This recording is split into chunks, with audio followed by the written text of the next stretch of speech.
আসসালামু আলাইকুম সম্মানিত দর্শক, নিশ্চয়ই আপনারা ভালো আছেন। আলহামদুলিল্লাহ ভালো আছি, কিন্তু মানুষের খারাপ যে দেখে ভালো লাগে না।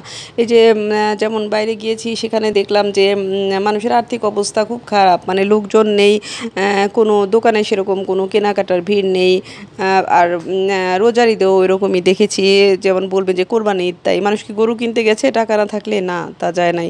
মানুষের আসলে আর্থিক অবস্থা সত্যিকার অর্থেই বেশি খারাপ। আর ভিক্ষুক এত বেড়ে গেছে তা বলার মতো না। মানে যেমন অসচ্ছল অবস্থা চলছে মানুষের, তেমন মানুষ না খেয়ে খুবই দিনপাত করছে। মানে আগের যে মনে হয় কি খুব বেশি দেখছি, ভিক্ষুকও খুব বেশি। তারপরে যেমন রিক্সাওয়ালারা, যেমন আমাদের মানিকগঞ্জে সেই গাইবান্ধা, রংপুর, কোথা থেকে রিক্সাওয়ালা, কাজের লোক এগুলো কিন্তু আসে, যে যেমন কাজ করে আমার বাসায় কিন্তু রংপুরের।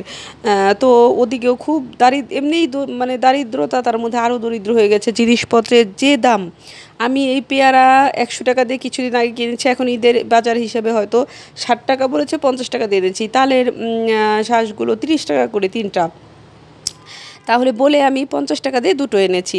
তাহলে বলেন মানুষ কি খাবে? হ্যাঁ, মানুষ কি করবে? নয় আমরা এগুলো একটু খেতে পারলাম, ডাল ভাত।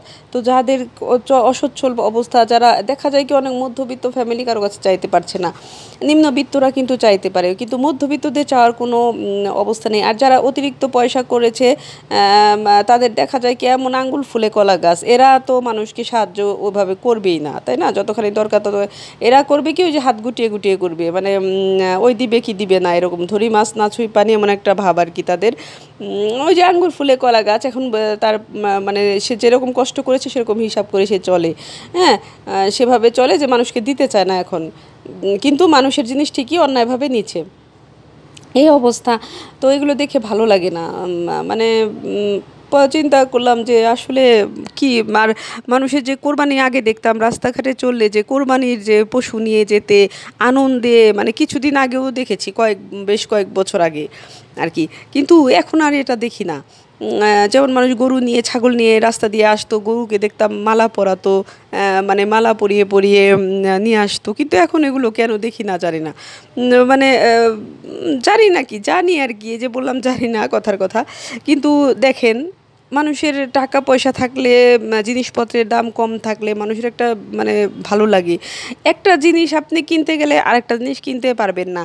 আপনি পোলাও চাল কিনলেন, আপনার মশলা কিনতে হবে, তাই না? একটু এলাচ দারুচিনি কিনতে হবে, একটু আদা কিনতে হবে, তেজপাতা, গরম মশলা, এরকম অনেক আছে।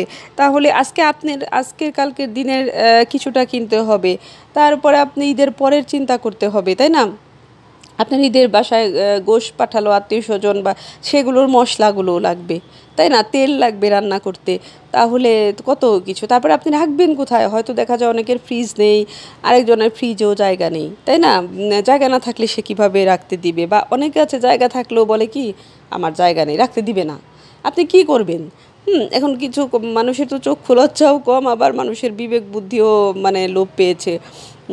দিন দিন দেখা যায় কি, আমার নিজের দিয়েই বলি, আমার ফ্রিজে জায়গা থাকে আমি রাখতে দিই, কিন্তু যদি না থাকে জায়গা, তখন আমি কোথায় রাখতে দিব? অনেক সময় আছে আমি নামিয়েও বলি যে ঠিক আছে আমারটা আমি নামিয়ে রাখি, বা আমি এটা খেয়ে ফেলি, তবু তারটা থাকে। যখন দেখি যে একটা মানুষ খুবই অসহায়, তার কেনার মতো কোনো সামর্থ্য নেই, তাকে যদি আমি রাখতে না দিই, তা আমি একটা জিনিস নামিয়ে তখন খেয়ে ফেলি বা কমিয়ে দিই, তখন এই অবস্থা। আর কি এইভাবে করতে হয়, যে ঠিক আছে আমার এটা তাহলে নামিয়ে ফেলি, আমি খাবো তো আজকে। যদি বলে না, তো তারও তো লজ্জা লাগছে যে না, আমার জন্য সে নামাচ্ছে।